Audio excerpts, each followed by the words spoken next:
ખરેખર છોકરાની હાજરીમાં વડીલોએ બહુ ધ્યાન રાખ્યું.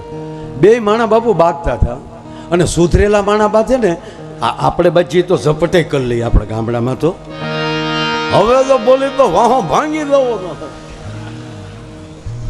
અમુક ભાઈ તો તરત કે તમારા બાપે કોઈ દી મસરું નથી માર્યું ને હું ભાંગવાની વાત. તો આમ જ હાલતું હોય. પણ શહેરના માણસો એમ ન બાંધે, એ પોચું પોચું બાંધે. તમે છાવ કૂતરા જેવા છો. વળી બોલો કે તું સાવ કૂતરી જ છે.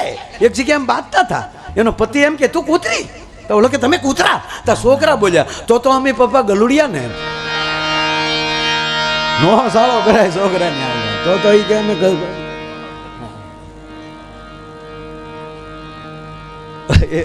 એક જે બે માણા બેઠેલા,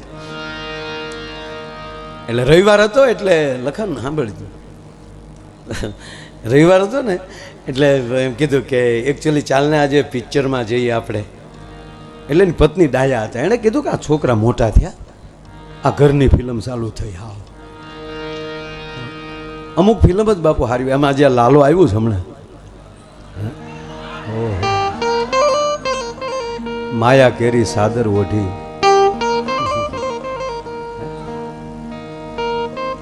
આપણા ગુજરાતી ફિલ્મ જગતમાં પહેલું ફિલ્મ એવું આવ્યું. બાપુ અમેરિકામાં ગુજરાતી સમાજ હાઉસફુલ જોવે છે બધા, એને ખૂબ ખૂબ ધન્યવાદ. નહીંતર તો આપણી જૂની ફિલ્મો અમુક ઉપેન્દ્રભાઈ હતા સાહેબ, શું ઇતિહાસોને ઉજળા કરીને ઉપેન્દ્રભાઈ ગયા છે સાહેબ. એની ફિલ્મો પણ શ્રદ્ધા સાથે, પણ વચ્ચે થોડુંક પછી ફિલ્મો એવી આવે, એક જ સ્ટોરી હો બાપુ. કાં કોવરીબા જાતા હોય, રથનું પૈડ્યું નીકળે અને ડુંગરા ઉપરલી દડે એટલે અજાણ્યો પુરુષ એને ઝીલી લે. એટલે મહારાજા બોલાવીને કહે કે કોણ હતો અજાણ્યો પુરુષ? એટલે એમાં હીરો આવે, આમ ફૂંક મારેલી વાળની લટ. કાં ખૂટિયો ગાંડો થયો હોય ને કુંવરીબાન ઝપટે ચડે ને એ અજાણ્યો પુરુષ બસાવે. કોણ હતો એ અજાણ્યો પુરુષ? કચેરીમાં દાખલ કરો. એટલે આવે આમ ઉભર,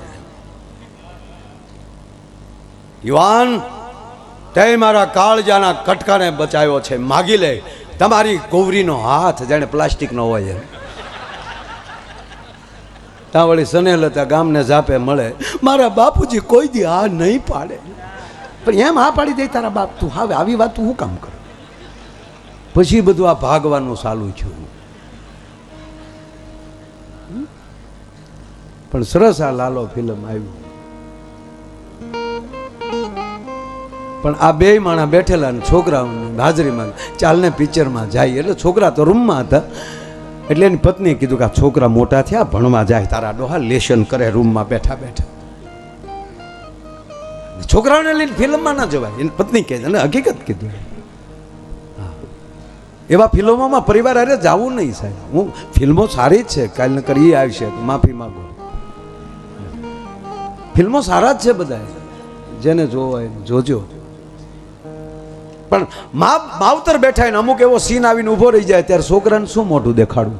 પિક્ચર જગતને પ્રાર્થના કરીને કહું કે આવા ફિલ્મ બનાવજો જેથી કરીને આખો પરિવાર જોઈ શકે, ધર્મ જગત જોઈ શકે, ગુરુને શિષ્ય હારે બેહીન જોઈ શકે, માને દીકરો હારે બેહીન જોઈ શકે.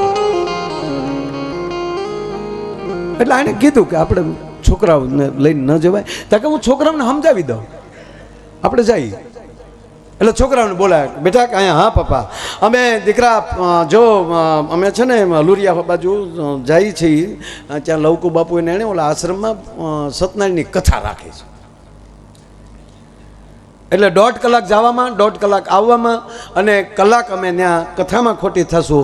એટલે બેટા 3-4 કલાક અમારે થશે, એટલે તમે ઘરે રહેજો. અને જો અહીંયા રાખ્યું છે ફ્રીજમાં, એ કંઈક પીજો અને જે કંઈ ખાવું પણ શાંતિથી બે ભાઈઓ ટીવી બીવી જોજો. કે ઓકે, લેશન બેશન કરજો. ઓકે પપ્પા, જાઓ. એ ગયા, એ વયા ગયા. એટલે બે ભાઈઓએ મિટિંગ કરી. મોટા ભાઈ હા 3-4 કલાક તો પપ્પાની આવવાનું નથી ને. તક ના, તક હાલને આપણે ફિલ્મ જોઈ આવીએ. તો ઇન્ટરવેલ પડ્યું તો હામાને સોફે ટાબરિયા બેઠેલા, ઝપ ઝપ ઝપ ઝપ લાઈટ થઈ. તો હામાં એટલે છોકરાઓ તમે તક અમે સત્યનારાયણનો શીરો ખાવા આવ્યા હતા. હા કરો ભેગું લ્યો. એ નહીં મેળ આવે. માટે પેટમાં પોઠી એ જ સાંભળેલી શિવે રામ લક્ષ્મણની વાત. હમણાં બાપુ હોસ્પિટલમાં જન્મ થયો તો એક બાળક બોલ્યો. ખરેખર તો જે વસ્તુ જ્યારે હારી લાગતી હોય ત્યારે લાગે. બાળક રડવું જ જોવે.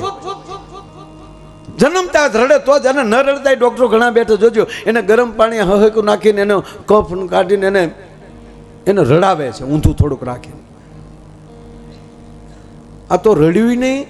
નકર હાસ્ય સારું જ છે, હસવું રૂડું જ છે, પણ આમ જન્મતા જ બાળકે દાંત કાઢે છે. ડોક્ટર દિવાલ કૂદીને વયો જાય કે આ કોણ આવ્યું ભૂતડું એમ. આ તો રડ્યોય નહીં પ્રજ્ઞેશભાઈ, રડ્યોય નહીં, હસ્યોય નહીં, બોલ્યો કેવો જે ડોક્ટર આમ રાખીને ઊભા છે ને જે ઊંધીડ્યા જવડું હતું. તા તો આટી ખાઈને અહીં મુઠ્ઠી ઉપર બેસી ગયો. ડૉક્ટરની મુઠ્ઠી ઉપર બેસી ગયો, પગ ઉપર પગ ચડાવીને. ડૉક્ટરે સામું જોયું તો સીધો પુષ્પાનો ડાયલોગ બોલ્યો, ઝૂકેગા નહીં છાલા. તા તો ડૉક્ટરના હાથમાં મુકાઈ ગયો, પણ મૂક્યા પણ મીંદડી ગયો. અમારો દીકરો સીધો જ પડ્યો. બોલો, આપણે બિલાડીને ઘા કરીને મને સીધી જ પડે. આ એ સીધો ગાડલામાં સીધો પ્લોઠી વાળીને જ પડ્યો. નશ તેડવા જતા નશ સામું જોઈને કે બ્રાન્ડ હે બ્રાન્ડ. આખી હોસ્પિટલ ગોથું ખાઈ ગઈ. કે આ જન્મતા વેદ બોલે નહીં, બોલ્યો તો ભલે બોલ્યો, પણ સીધો પુષ્પાનો ડાયલોગ કેમ બોલ્યો. સંશોધન કર્યું ત્યારે જાણવા મળ્યું કે આ પેટમાં હતો ત્યારે એની માએ 45 વાર પુષ્પા જોયું. માતાઓને પ્રાર્થના કરીને કહી કે તમારા ઉદરમાં સંતાન હોય ત્યારે સંતોની બાપુની કથા સાંભળજો. અરે એને પુસ્તક આપજો. રામાયણ વાંચે દીકરી બેઠી બેઠી 8 મહિના. એ 8 મહિના ભાગવત વાંચે, આ ભગવતીઓના ફોટા જોયા કરે તો એના સંતાનમાં એનું તેજ ઉતરશે. અને આ મહાપુરુષો એટલા વર્ષોથી આ કથાઓ, આવા આશ્રમો, એવી અનેક દિવ્ય ચેતનાઓ આકાશમાં ગંભીરસિંહ બાપુ ફરે છે. એ ચેતનાઓને પાછું ઉતરવું છે, પણ એ માવુને ગોતે છે કે અમારે કોને કોઠે ઉતરવું ભલામણ. માટે પેટમાં પોટીને સાંભળેલી શિવે રામ લક્ષ્મણની વાત. અને બાપુ આ દેશે જેવો તેવો ભગવાને પસંદ નથી કર્યો. તાકાત છે આપણા ભગવાનને કોઈ લાકડે જડીને ખીલા મારી દે. તાકાત છે આપણી જગદંબા સામું કોઈ જોઈ શકે. વી ભુજાળી રક્ત બીજને જો રોળી શકતી હોય. એક બે વાર કે દીકરા મારા જેવું નહીં મળે તને સમજાવત હઠા, પણ માન્ય હકલ મઠા નીતર હું સંભાળીશ માંગણી.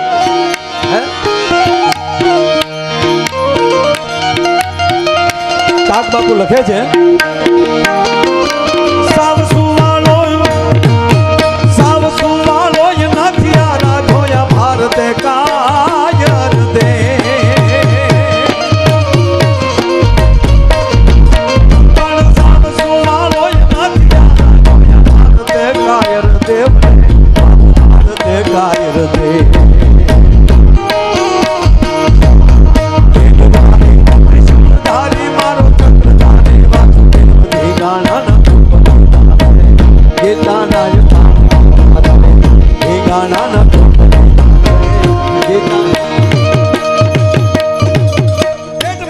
સાંભળેલી શિવે રામ લક્ષ્મણની વાત બાલુડાના મુખ સે દીધી ઉડી એની ઊંઘતે દીધી. બાબુ ગઈકાલે એક પ્રસંગ લીધો. 31 બાણ ભગવાન રાઘવે જે એમ કહેવાય ધનુષ ઉપર ચડાય. આ ધરતી ઉપર આવો વીરવર પુરુષ ગિરીશ આપા પછી આવ્યો નથી. એક હારે 31 બાણ ચડાવવા એટલે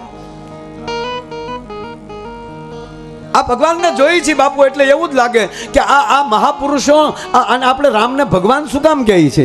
ભગવાન રાવણને માર્યો એટલે નહીં, 31 બાણ ચડાવવાની જેનામાં તાકાત હોય, છતાં ક્ષમા દેવાની તાકાત હોય. જેને અતિ અપરાધ કર્યો એને માફ કરે. લક્ષ્મણજી રાવણને પૂછે છે, લંકાની ધરતી અને રાવણ એમ કે પડ્યા છે, 31 બાણ એમ કે વિધાણા છે.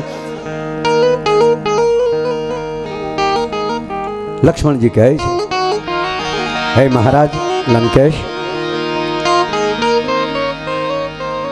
રઘુકુળ ભૂષણ રાઘવ એમના લઘુબંધુના હું આપ પ્રણામ સ્વીકાર કરો. આયે લંકેશ કહે છે, આયે લખન. ચર્ચા તો બહુ મોટી છે, પણ લક્ષ્મણજી પૂછે છે કે આ ઘટનાનું કારણ શું? આપ જેવી પરાશક્તિ આ ધરતીના ગોળા ઉપર છે નહીં. અને ત્યારે રાવણ એમ કહે છે કે આ બધાનું કારણ અભિમાન છે. એક જ મિનિટની બાપુ આ વાત છે. લક્ષ્મણજીને કહે છે કે આ બધું કારણ અભિમાનનું છે. સત્તાનું અભિમાન, સંપત્તિનું અભિમાન, રૂપનું અભિમાન, કલાનું અભિમાન, ગુણનું અભિમાન, વિદ્યાનું અભિમાન, જ્ઞાનનું અભિમાન. પણ હે લખાણ, સત્તાના રૂપના સંપત્તિના અભિમાન હશે ને તો એનું તો તર્પણ છે, પણ જેથી જ્ઞાનનું વિદ્યાનું જ્યારે અભિમાન આવે છે એનું કોઈ તર્પણ છે નહીં. જેથી જ્ઞાની માણસમાં અભિમાન આવે, વિદ્વાન વ્યક્તિના અંદર અભિમાન આવે, હું જ્ઞાની છું અને વિદ્વાન છું. પણ સાંભળજો લક્ષ્મણ, પ્રભુ રામ છે ને એ વિદ્યાવાન છે અને એને અભિમાનનું જ્ઞાન છે. અમને જ્ઞાનનું અભિમાન છે, જ્યારે પ્રભુ રામ પાસે અભિમાનનું જ્ઞાન છે. અને સાંભળીજો લક્ષ્મણ,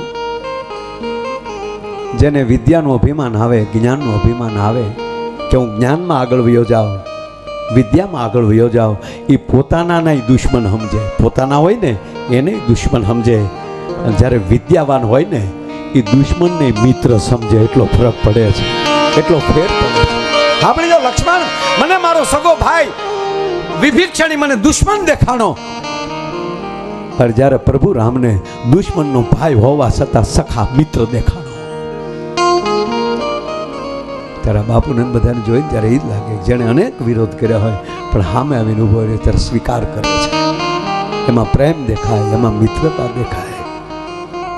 મારો કહેવાનો સૂર એ છે કે આવા કાર્યક્રમો આ હોનબાઈ માની બીજ જ્યારે ઉજવાતી હોય, અને હું તો એટલું જ કહું મારા બાપ, હોનલ બીજને દિવસે જે માણસ એક જ પ્રતિજ્ઞા લે કે હે માં હોનબાઈ, તારું નામ અમારે ઓઠે આવ્યું છે, આજ પછી આ ઓઠને હું અભડાવીશ નહીં, આ એટલી પ્રતિજ્ઞા લઈ લે. અને પછી જો 6 મહિનામાં, કારણ કે માયા એનો બહુ વિરોધ કર્યો છે. માડી તો દારૂ ને દેશ વટો દેવાંગ એ ગવતરી તું અંબિકારે લો. કાક બાપા, હે ભગવતી, હે માં હોનબાઈ, માડી તું તો દારૂ ને દેશ વટો દેવાંગ એ જ અવતરી અંબિકારે લો. માડી તારા એ ડગલે ફૂલડાની ફાટું એમાં ભમર થઈ ભમ્યા કરું રેલો. હે બાઈ તારા બેહણા ગઢ ગીરનાર નવે ખંડ નજરો ફરે રે. એટલે સાગરભાઈ ના બધા આવા રૂડા ગામડે ગામડે ગિરીશાભાઈ ચાર હોનલ બીજ ઉજવાય છે. અને 22 તારીખે મઢડા અને કણેરી આ જાહેર દુનિયાને જગતને કહે તે દીને બધાએ ગિરીશ આપાવતી ને આપાવતી બધાને જાહેર આમંત્રણ આપીએ છીએ, તેથી પધારજો. અને આજે અહીંયા આપ બધા પધાર્યા, એક મવાના માયા આયર તરીકે ફરીવાર આપ બધાનું સ્વાગત સાગરભાઈ વતી કરું છું. અને આપ બધાએ જે મોજથી આનંદથી એવી નવી મોજ માં કાયમ આપ્યા કરે એવી આશા સાથે, કારણ કે હજી બધાય કલાકારો બાકી, હજી ગણપતિ વંદના આવી અને નાનો ડેરો, નાનું દેવળ આવ્યું છે. એનું નામ જ નાનું દેવળ પણ બહુ મોટું દેવળ છે. ઠેઠ એનો પાયો કચ્છમાં, ધજા ઠેઠ મવા, અહીંયા ફડાકા મારે આ કવડું મંદિર છે આ ભજનનું. એટલે એમનું પણ મારા બાપ સ્વાગત સાથે આપ બધાએ મને શાંતિથી સાંભળ્યો તે બદલ આ બધાનો ખૂબ ખૂબ આભાર. હસ્તો જય હોનબાઈ માં, બોલીએ રામચંદ્ર ભગવાન કી, હોનબાઈ માત કી, સદગુરુ ભગવાન કી, ભારત માતા કી, નમઃ પાર્વતી પતિ હર હર મહાદેવ. અસ્તુ, આભાર. જય શ્રી રામ.